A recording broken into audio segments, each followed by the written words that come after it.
Buenos días, soy la doctora Linda Muñoz.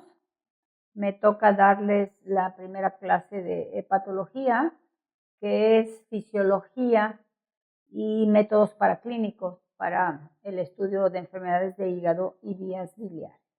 Como ustedes saben, el hígado está situado en cuadrante superior derecho, está protegido por las costillas y como ven ahí tiene la vesícula. De hecho hay una indentación para donde está colocada la vesícula.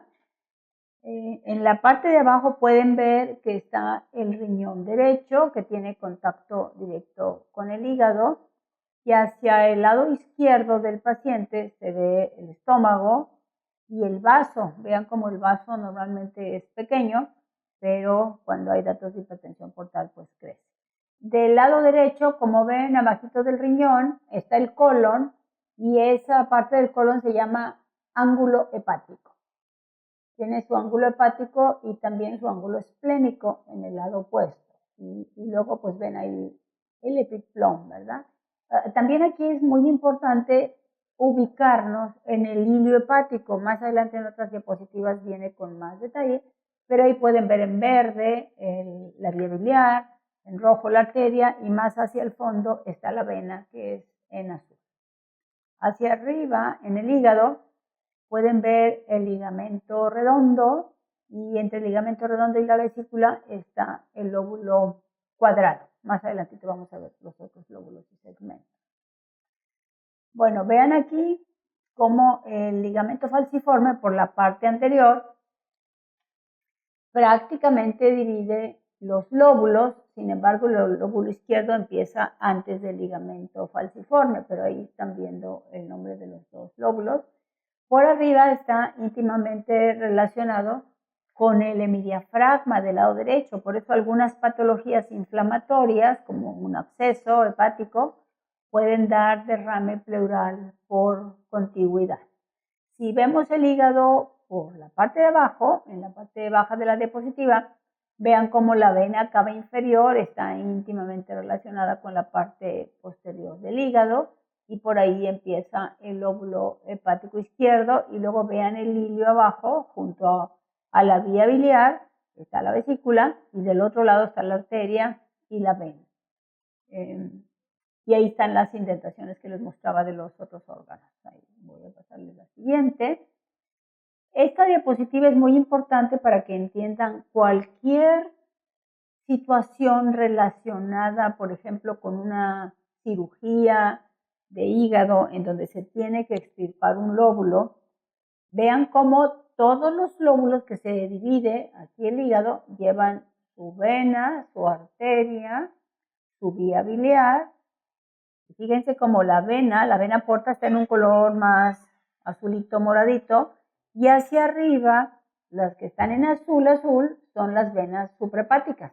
Se van formando de las venas centrales. Si ven hacia la parte en medio de la diapositiva, ahí van a ver un lobulillo, una triada portal, que sería ya a nivel microscópico la vena, la arteria y el conducto biliar. Y luego hacia el otro lado va la vena central, y la vena central es la azul, porque es la que recoge la sangre para llevarla a las suprahepáticas y posteriormente hacia el corazón. Entonces, por ejemplo, cuando un cirujano tiene que hacer una hepatectomía, pues ahí tiene su vena, su arteria y su vía biliar de cada lóbulo, y además en cada segmento, porque el hígado tiene varios segmentos. Ahora se los voy a mostrar. Aquí ven lo mismo, que es mucho más fácil de ver, como cada segmento va teniendo su triada, y en la parte de abajo está la vena cava. Luego, fíjense, la forma como la vena porta está formada, las que son sus afluentes, son la mesentérica superior, la mesentérica inferior. La mesentérica superior forma la parte hacia la parte derecha, y se cree que la mayoría de la sangre que llega al hígado llega al lóbulo derecho. porque la mesentérica superior cubre todo el colon derecho y el intestino delgado, y la mesentérica inferior, el colon izquierdo, y luego ahí hay otras ramitas que dan a la rama izquierda de la vena porta, donde se forma la vena porta, que es la esplénica y la coronaria estomática. Entonces, ahí se ve muy bien. Y luego arriba ven la cicatriz umbilical. La cicatriz umbilical tiene una vena, pero esa vena umbilical se esclerosa al nacimiento. Pero en algunos pacientes que tienen hipertensión portal se puede volver a recanalizar, en algunos casos especiales. Ahora, si lo vemos ya más a nivel microscópico, vean cómo, aquí es muy fácil de entender cómo está la fisiología del hígado, porque todos los hepatocitos que forman el 80% de la masa hepática son de color rosita, vinoso, véanlos cómo van ahí en columnas, y luego vemos en azul los sinusoides hepáticos. Los sinusoides hepáticos no son otra cosa más que la vena porta ramificada, ya a nivel intrahepático. Tenemos un sinusoide del lado derecho, que se ve en azul, y tenemos una rama de la vena porta del lado izquierdo. El sinusoide, entonces, es más delgadito, que ya se mete entre las columnas de hepatocitos. Y luego vean la vía biliar, cómo va. La vía biliar se forma entre un hepatocito y otro. Fíjense cómo entre cada hepatocito hay una zona verdecita, que es exactamente, esa se llama la unión abierta o la gap junction. Ahí se forman los colangiolos. Y luego cada colangiolo se va uniendo a otros colangiolos, como se ve en la parte superior, y estos a su vez se van uniendo a otros más grandes para formar los conductos biliares que ven en la parte izquierda de la diapositiva, que estos todos se van a unir, se llama árbol biliar, y luego llegan a los hepáticos, hepático derecho, hepático izquierdo, que luego se unen en el hepático común, y finalmente dan al colédoco, a la vesícula, para acumular la bilis y todos sus productos.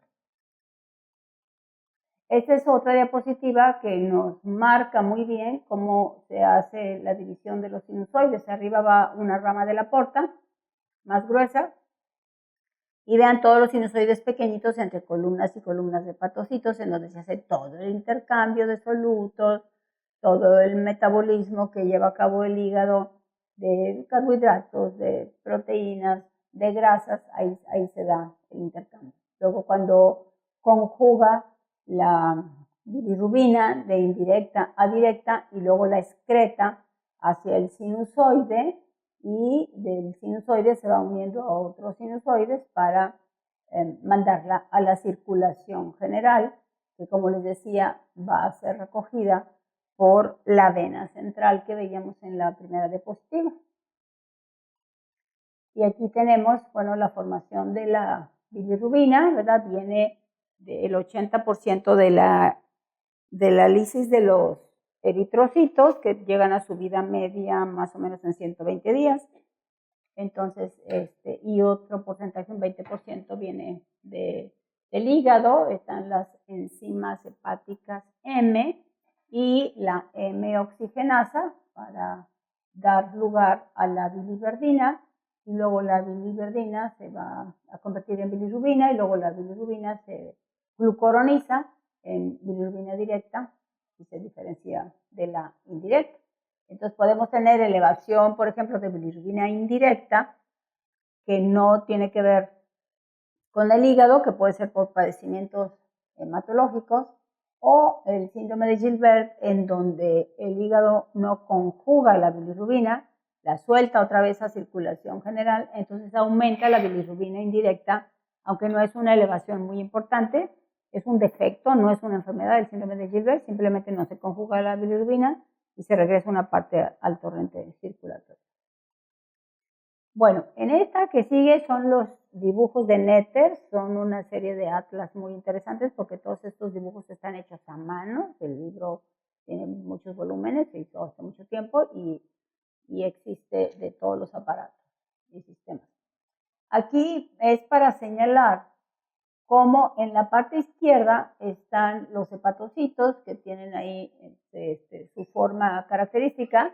Vean cómo sintetizan la bilirrubina, que está en verde, y la bilirrubina pasa hacia el intestino, a la vía biliar primero y luego el intestino, y del intestino delgado al intestino grueso, y en el intestino grueso las bacterias van a hacer que aparezcan el urobilinógeno, o sea, conjugan la bilirrubina y aparece el urobilinógeno. El urobilinógeno le da color a las heces y una parte, vean cómo se reabsorbe.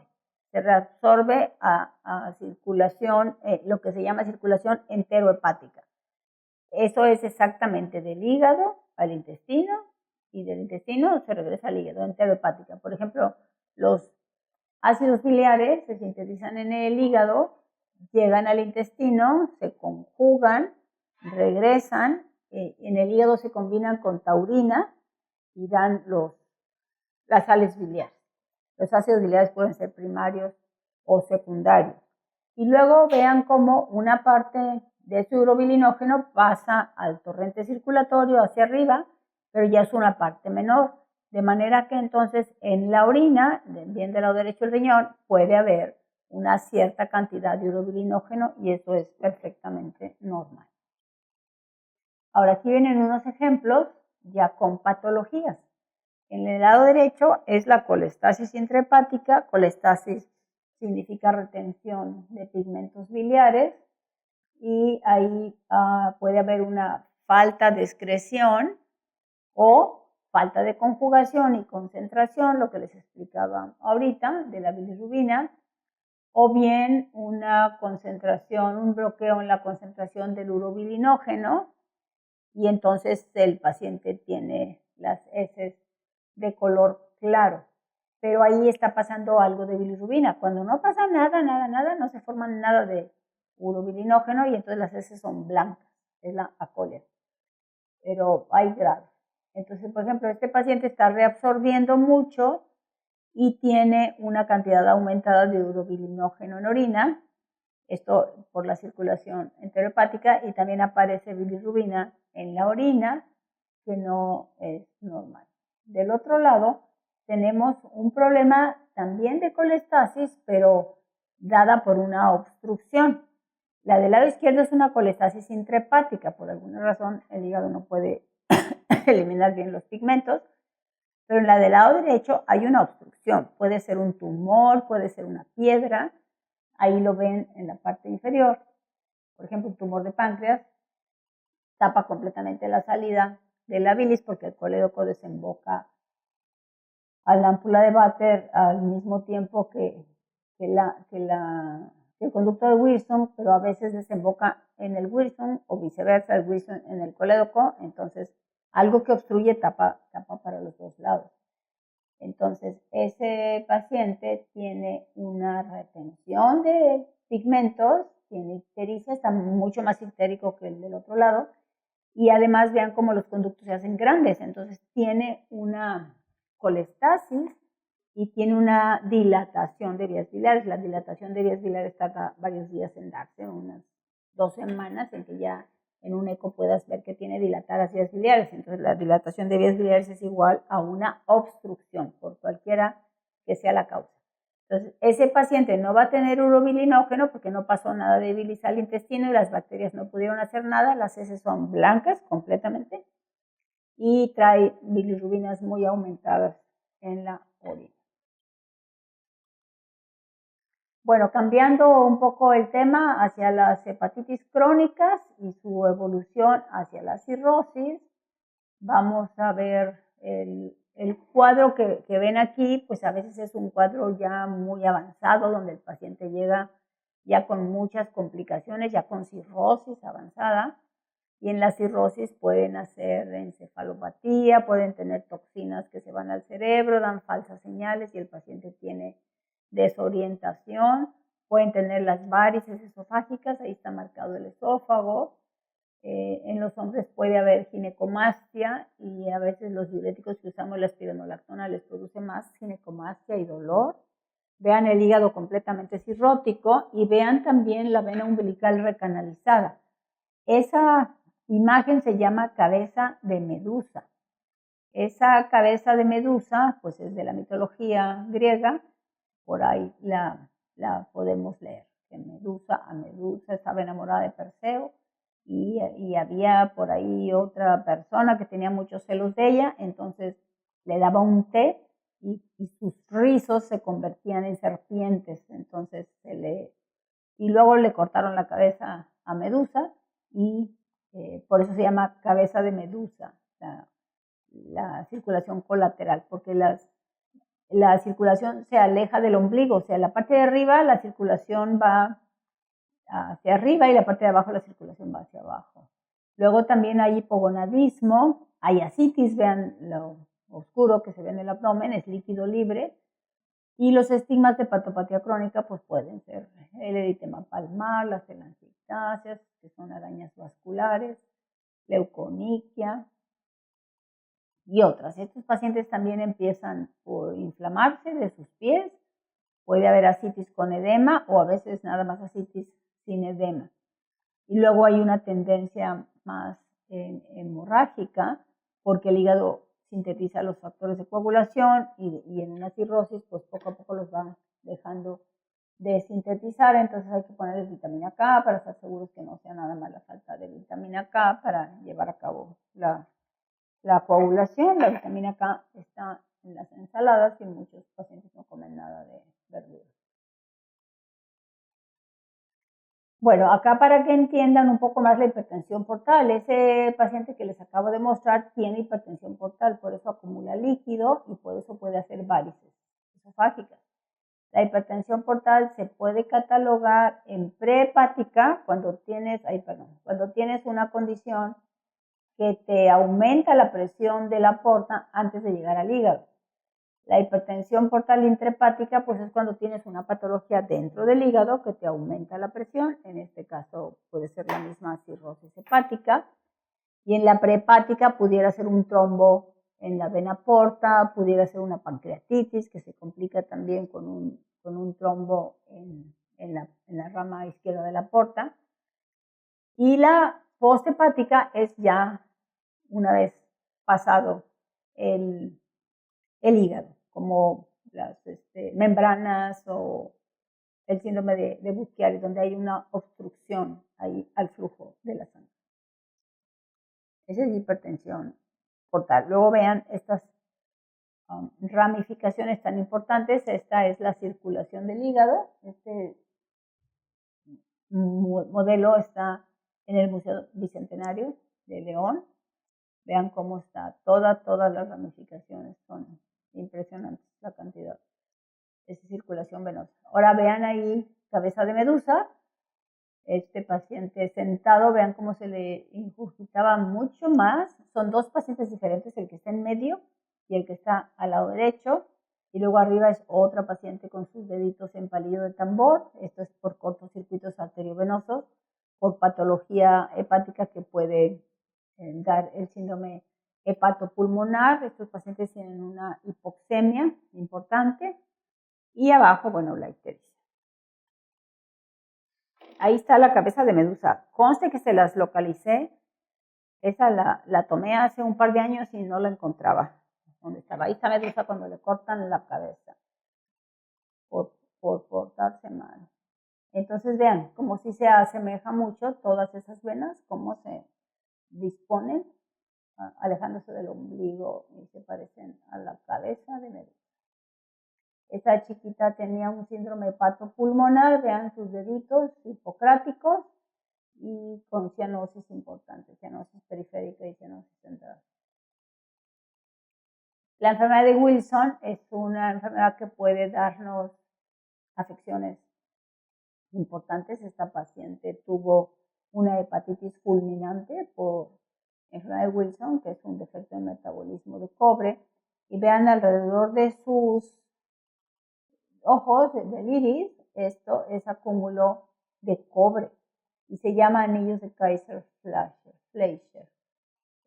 Lo ideal es verlo con lámpara de hendidura. Esta foto la tomamos post-mortem, la paciente acaba de fallecer y como no la pudimos mandar a la lámpara de hendidura, lo vimos ahí y sí se veía cargadito de cobre. Aparte se hacen estudios en sangre de cobre y de ceruloplasmina, que es la proteína transportadora. Luego, esos pacientes cuando ya son cirróticos tienen que tener una endoscopía basal. Estas de arriba sería una endoscopía normal. Ahí no hay nada, está lisita, la mucosa libre. Y abajo a la derecha vean una mucosa llena de varices. Son varices gordas como las varices de las piernas. Estas serían unas varices grandes, grado 4, que para evitarle un sangrado, como ven del lado opuesto, las tienen que ligar. Se tienen que ligar y se tiene que dar un programa de esclerosis de varices hasta que se erradican. Una vez erradicadas, ya el seguimiento se puede hacer a 6 meses o a 1 año, y dependiendo de la cantidad de varices que haya tenido, porque obviamente van a volver a salir, porque no estamos curando la hipertensión portal, nada más está solucionando una consecuencia para que no vaya a sangrar. En cuanto a las pruebas de funcionamiento hepático, existen muchas pruebas, pero ninguna es totalmente específica ni 100% sensible para hígado. Se pueden ver alteradas en otras patologías, pero estas son las que usamos. La ALT es la alanino-aminotransferasa. Esa refleja daño celular, es más fidedigna que la AST, porque la AST, aunque también refleja daño hepatocelular, también se eleva en patologías musculares, patología cardíaca. Si un paciente llega con un infarto, la AST se eleva junto con otras enzimas, con las enzimas cardíacas, la CK y la DHL. La bilirrubina es una prueba también de función hepática, es muy sensible, pero poco específica. Eso quiere decir que en muchas patologías se va a alterar, pero no te distingue tanto si es patología hepatocelular o hepatocanalicular. Puede elevarse en colestasis, en obstrucción biliar, un defecto en la conjugación, como ya les explicaba. La fosfatasa alcalina se eleva también en colestasis, en infiltración maligna, en obstrucción biliar. Y recuerden que la fosfatasa alcalina viene también de intestino, de placenta, de huesos. Entonces, cualquier condición que los altere, por ejemplo, una mujer embarazada, pues va a tener alta la fosfatasa alcalina porque el bebé está creciendo. ¿Qué otro? Pues, por ejemplo, el intestino, patologías intestinales pueden elevar la fosfatasa alcalina. Entonces hay que valorarla en conjunto con las otras pruebas para confirmar que todo viene de hígado.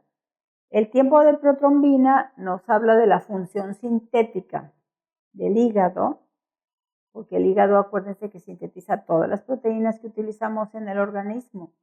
Entonces, si un paciente trae el tiempo de protrombina prolongado, más de 3 segundos, o un INR de más de 1.7, entonces el paciente está teniendo una falla importante, muy probablemente debida a falta de síntesis de factores de coagulación. Entonces, si el paciente está cursando con una hepatitis, tenemos que vigilar esa hepatitis muy de cerca, porque ese puede ser un factor de insuficiencia hepática.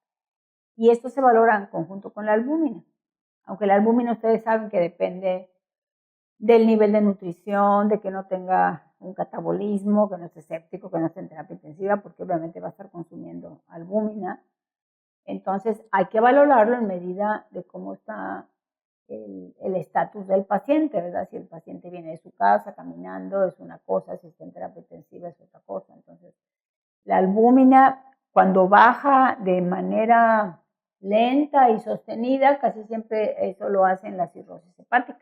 Cuando baja rápido, en pacientes con insuficiencia hepática aguda, allí hay que tener cuidado porque puede tratarse de una insuficiencia hepática grave que requiere un trasplante urgente. La gamma-GT es una enzima también para valorar colestasis y va junto con la fosfatasa alcalina. Se eleva en colestasis, en obstrucción.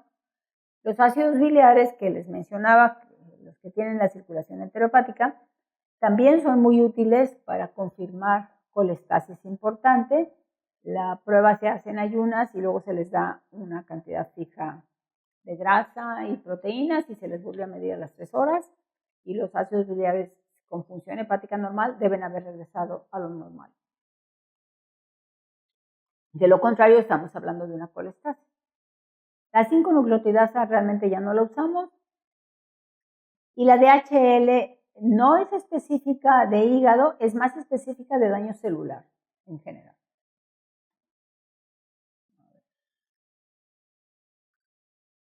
Aquí viene el origen no hepático de algunas de estas pruebas. En los eritrocitos pues dan lugar a la bilirrubina, la hemólisis, el paciente que tiene un sangrado y está hemolizando, también suben las bilirrubinas, cuando hay sepsis también.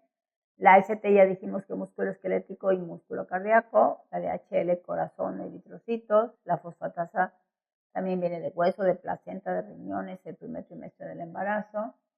Y otras patologías que dan disminución de la albúmina, la enteropatía, el síndrome nefrótico y la congestión cardíaca.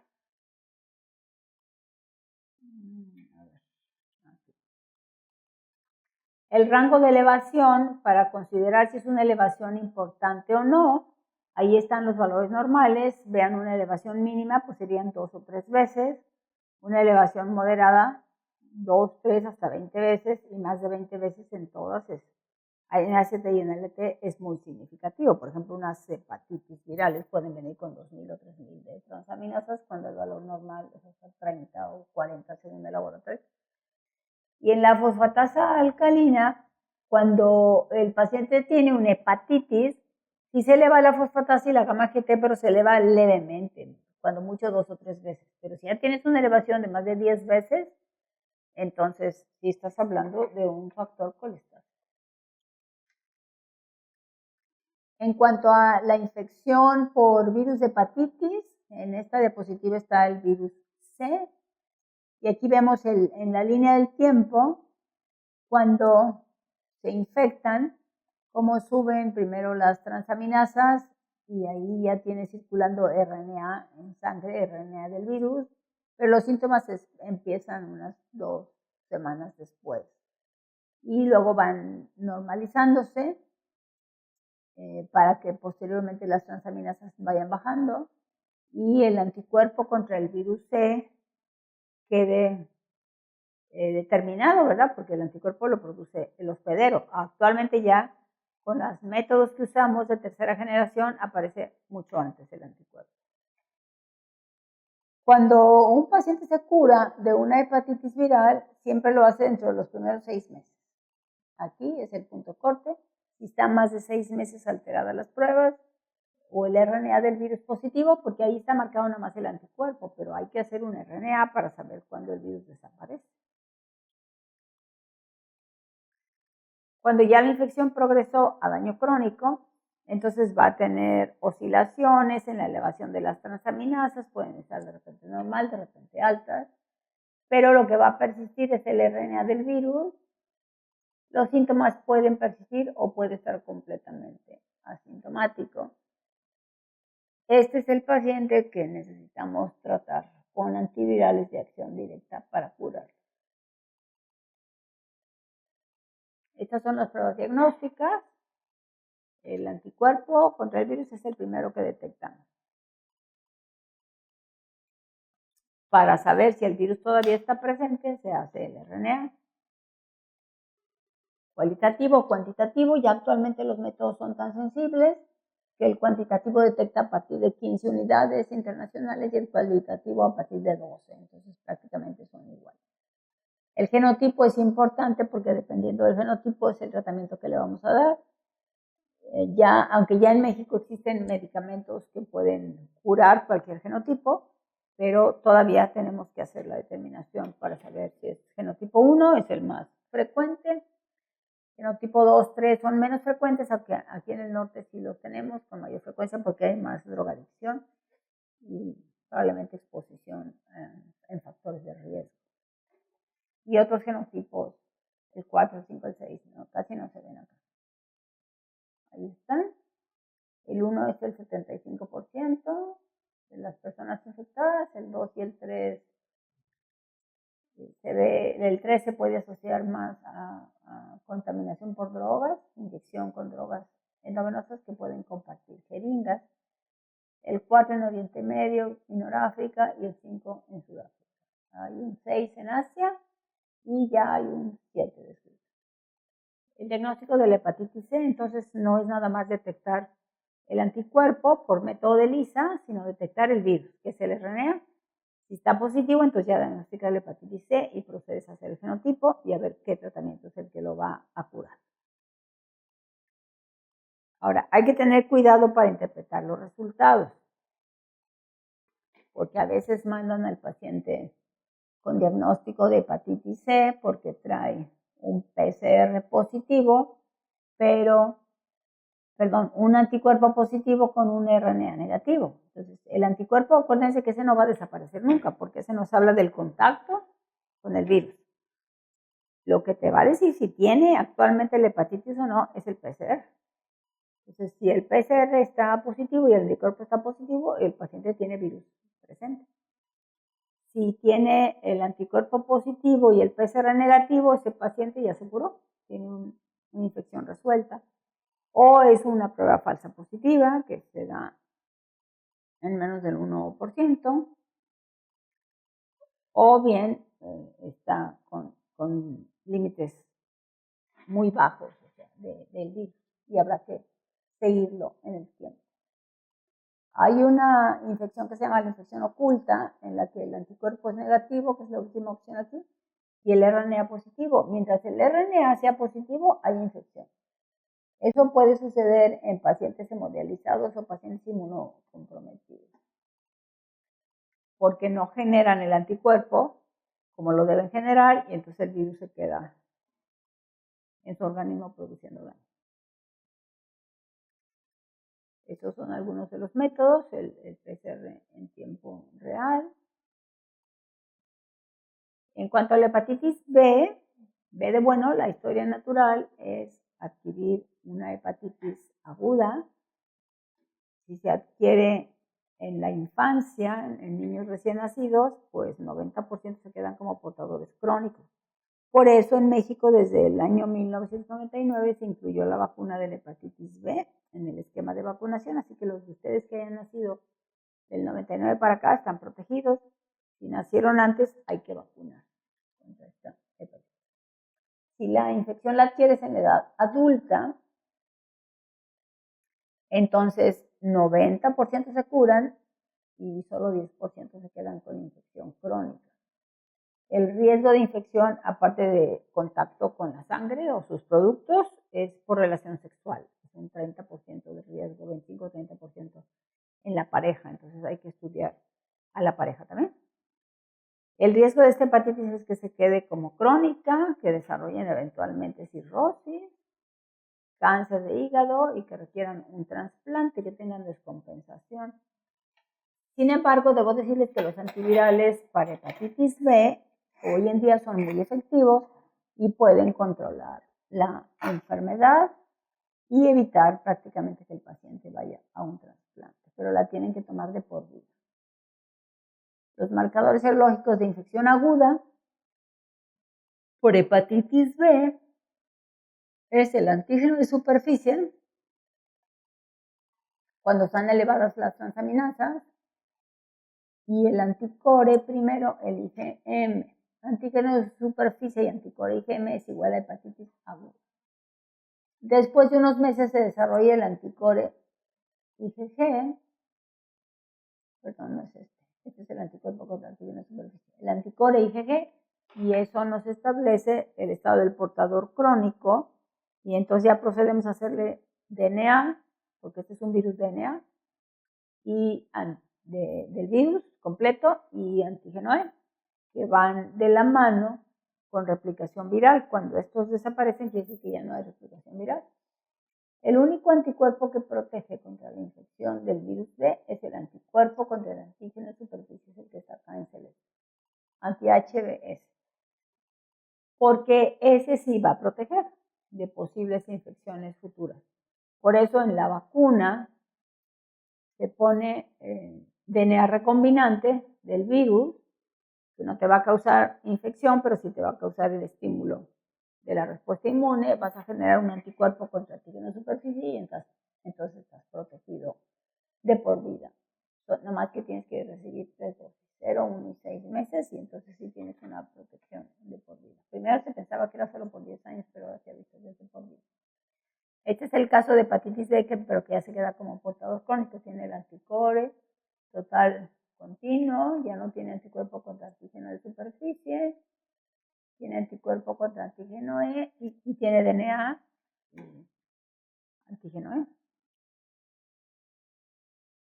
Esta es entonces la historia natural de la hepatitis B, donde puede haber oscilaciones, reactivaciones en la parte de abajo, el aclaramiento inmune y luego un estado de portador asintomático y que posteriormente puede dar una reactivación. Entonces hay que estar muy atentos. Bueno, luego en todos nuestros pacientes, cuando llegan con síntomas de enfermedad aguda o enfermedad crónica, el primer estudio de imagen que vamos a hacer pues es un eco. De preferencia un ecodoppler de abdomen, porque además de ver el hígado, el tamaño, si tiene tumores o no, si tiene líquido, si el vaso está grande, si el líquido es ascitis, líquido libre. Además, si pedimos el Doppler ya nos va a dar todo el estatus de su circulación, tanto arterial como venosa. Es un ecodoppler en todo paciente que llega. Este es un eco normal y ahí lo ven que está perfectamente normal. Este sería el Doppler. El Doppler ya te permite, por ejemplo, ahí en rojo ver la vena porta. Abajo está el hilo esplénico, es un vaso grandecito con su hilo esplénico. Y del lado izquierdo tienes el eco, que te ve el hígado muy chiquito y con bastante líquido de ascitis. Y abajo está el vaso, un vaso muy grande. Estos serían los asinos de Rapoport, que el doctor Rapoport los acuñó porque la sangre que llega a las tríadas portales, que son los 4 puntos, tiene 2, 4, 6 caras. Entonces, en cada esquina hay un espacio porta que tiene su arteria, su vena y su conducto. Entonces, él decía, y tenía mucha razón, cuando la sangre llega al hígado, llega por el espacio porta. Esa sangre tiene mucho oxígeno y está bien, pero conforme pasa del espacio 1 al 2 al 3, en el 3 es la vena central que se va a llevar ya la sangre hacia la vena cava. Y fíjense cómo la sangre se va poniendo de color azul, quiere decir que ya no tiene oxígeno. O sea que la que pasa a la zona 3 ya es una sangre más viciada, ya no tiene oxígeno. Abajo pueden verlo en la diapositiva en vida real, en una biopsia hepática, la zona 1 cerca del espacio porta, la zona 2 en medio y la zona 3 cerca de la vena central.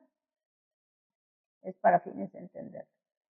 Y acá también estos cartones nos dejan ver cómo va avanzando la fibrosis en la hepatopatía. En la 1 o estadio 0, arriba a la izquierda no hay fibrosis, no hay cicatrices, no hay nada, está normal, está su vena porta, su arteria, ahí se ve la arteria portal a un costado y está todo normal. En la siguiente diapositiva ya tiene tantita fibrosis, ya se ve más blanco alrededor de la tríada portal. Y si se pasan a la que sigue, ya se ven septos fibrosos que se van extendiendo hacia el parénquima. Estos septos se hacen mucho más evidentes ya en una fase 3, que es la de abajo, izquierda, y ya todo lo que cambia de color y se va deformando va perdiendo su arquitectura. Y en la última, ya en la fibrosis avanzada, vean como si se ve muy, muy lleno de fibrosis alrededor del espacio porta y se extiende hacia cualquier lado, hacia las venas o hacia otro espacio porta. Este es el problema actual no nada más de México, sino en todo el mundo, de cómo ha aumentado la obesidad y por ende el hígado graso. El hígado graso puede ser un hígado graso nada más, y que si la persona baja de peso, se soluciona. Son gotas de grasa macrovesiculares, ahí las pueden ver en la biopsia del lado izquierdo, del lado derecho, perdón. Todo lo blanco son las bolitas de grasa. Esa es esteatosis macrovesicular. Hay algunas enfermedades causadas por medicamentos que pueden dar esteatosis microvesicular, pero esa es otra cosa, es otro rollo. El síndrome de Reye y algunos medicamentos es otra cosa. Acá estamos hablando de esteatosis por grasa. Hay pacientes que no tienen obesidad, pero son diabéticos. Entonces, diabetes, obesidad, presión arterial es igual a síndrome metabólico. El síndrome metabólico se considera el hígado graso uno de los componentes del hígado metabólico, del síndrome metabólico, perdón. De hecho, la etiología en este caso es metabólica. Entonces, es importante que nos midamos la cintura. Las mujeres nos debe de medir menos de 80 máximo centímetros y los hombres 90. Todo lo que tengamos de más se va a acumular como grasa.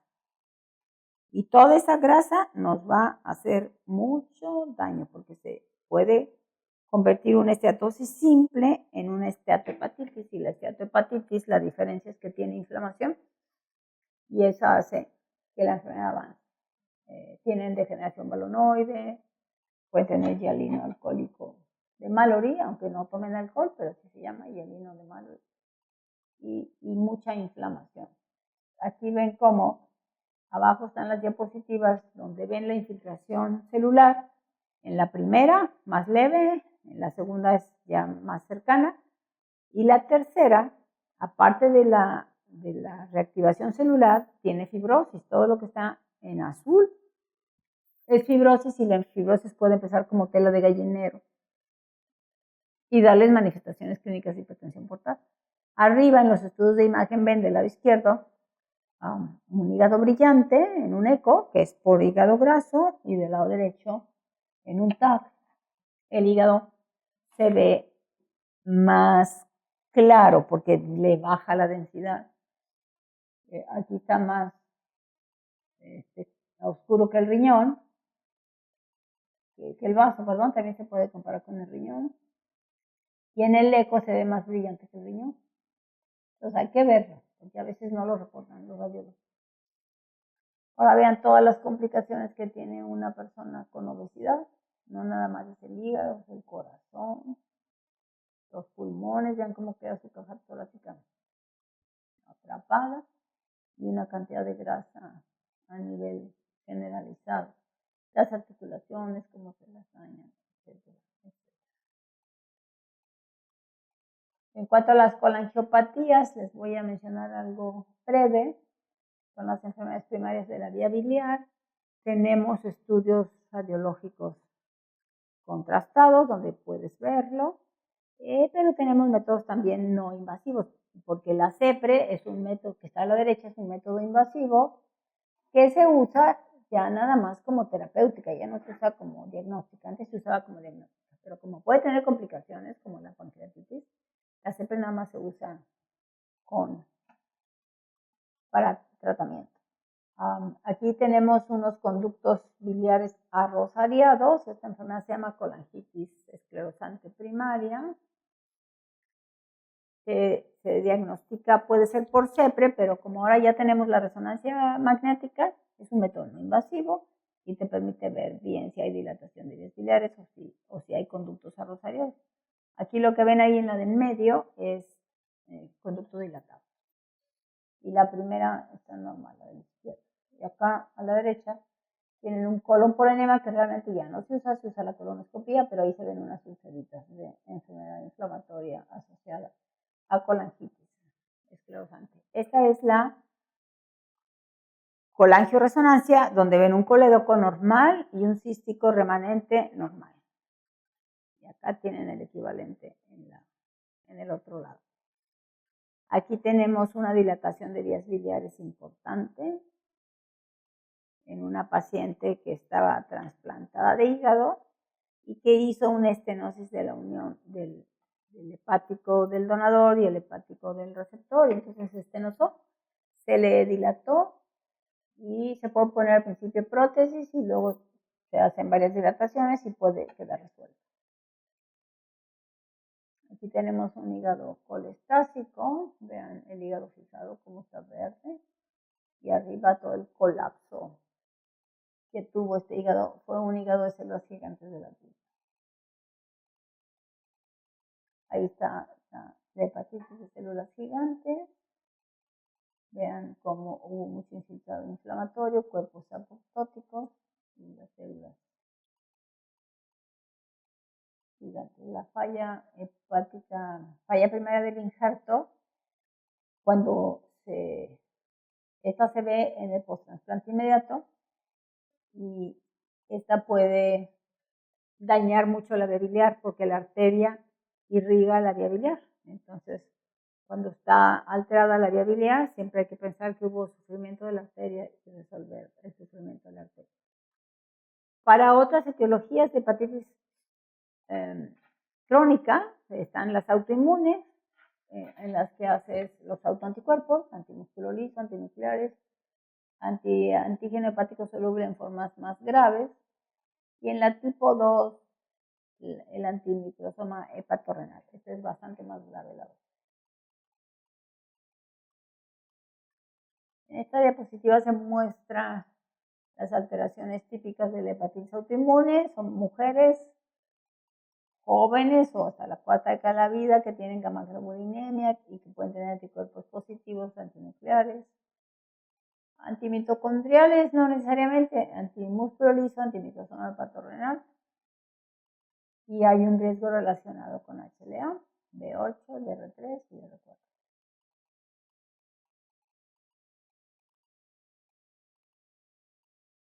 Esta es una biopsia hepática que nos muestra los puentes de necrosis entre espacio porta y vena central.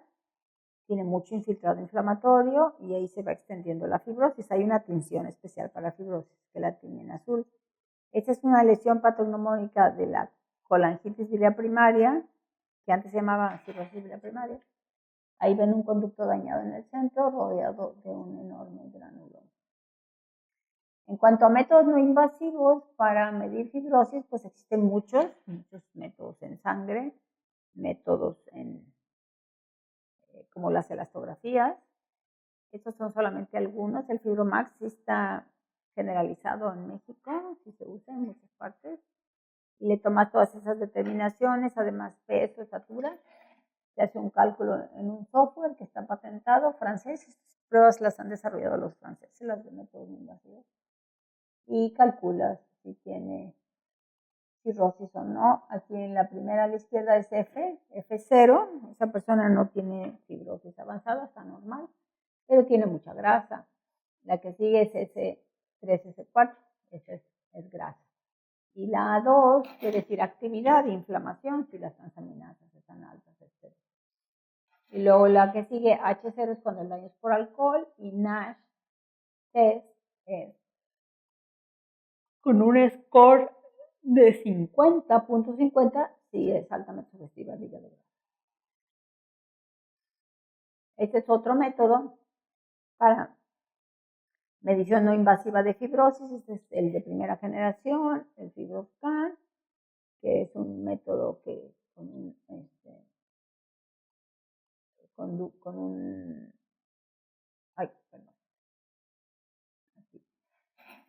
ahí tienen el transductor, ahí lo ponen en un espacio entre costillas, entre la séptima y la novena, y te está midiendo una profundidad de 4 centímetros. Si hubiera un tumor a esa altura, entonces están midiendo la dureza del tumor. El resultado es en kilopascales,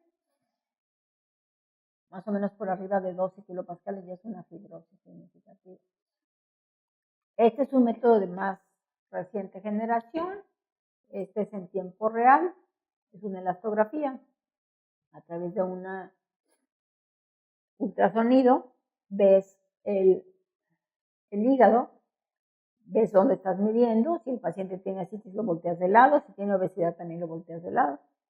Y ahí mides, tiene un recuadro grande donde mide a una profundidad de unos 4 o 5 centímetros la dureza del hígado, y se pueden hacer varias mediciones y promediarlas.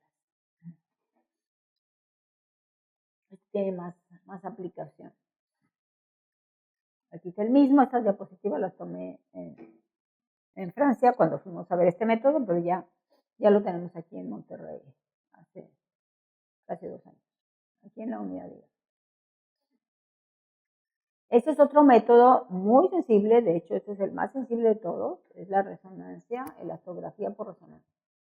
Todo lo que se vea más rojo es fibrosis avanzada y lo que se ve más azul es menos fibrosis. Entonces vean cómo tiene 8 kilopascales en la parte inferior, y en la parte superior tiene 2.3 kilopascales porque está más azul. Y estos son el equivalente, estos son métodos para medir fibrosis en la biopsia. Entonces es cómo se compara, por ejemplo, el valor del fibrotest, que es parte de la prueba del fibromax que les decía. En el fibromax, cuando tienen más de 0.74, 75, ya son cirróticos. Por arriba de 0.73 ya son cirróticos. Bueno, este es el carcinoma hepatocelular, que es una complicación de la hepatopatía crónica, de la cirrosis. Por eso se tienen que hacer marcadores cada 6 meses de alfa-fetoproteína y hacer un estudio de imagen.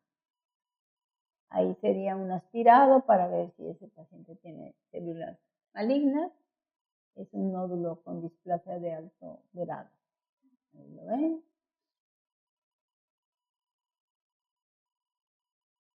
Esto es en relación a la aplicación de microarreglos para identificar los números de genes que son candidatos como biomarcadores para hacer el estadiaje, la predicción de la recurrencia y el pronóstico, así como la selección de tratamiento. Estos pacientes hay que diagnosticarlos tempranamente para que puedan recibir el beneficio del trasplante, que estén listos para trasplante, porque si ya sobrepasan, si tienen metástasis, si tienen otras patologías, puede ser difícil trasplantarlos. Y por último aquí el sistema MARS del hígado artificial, ahorita lo acabamos de usar en una paciente con hepatitis grave. Ahí está el hígado artificial, que es una diálisis de albúmina continua, dura entre 8, 10, 12 horas y se usa junto con la máquina de hemodiálisis. Esta es la hepatitis celular gigante que ya les dije, y ahí están. Ahí está, el verde es el hígado artificial, el MARS, y la blanca es la máquina de hemodiálisis, que actualmente ya la estamos usando con unas máquinas más modernas, con el Prisma MARS. La ventaja que tiene el Prisma es que pacientes que están hipotensos maneja volúmenes más bajos y dura más tiempo la diálisis. Entonces se les hace diálisis renal junto con diálisis hepática. El hígado artificial no se puede usar solo, siempre se tiene que usar junto con una máquina de hemodiálisis, pero por periodos más prolongados. Y bueno, por último, la necesidad de trasplante hepático. Hay que detectar a los pacientes desde que empiezan con manifestaciones de cirrosis para definir cuál es el tiempo más adecuado para trasplantarlo o referirlo a una unidad de trasplantes. Aquí nosotros empezamos el programa de trasplantes hace muchos años y nosotros fuimos los primeros en hacer trasplante hepático fuera del DF. Vean cómo arriba del lado izquierdo está un hígado cirrótico pequeño, oscuro, negro, y abajo del lado derecho está el hígado nuevo, el sano. En medio también es el sano, pero apenas se está reperfundiendo, y el del lado derecho ya está completamente reperfundido con un color rosita bien azul, muy, muy bonito, muy normal.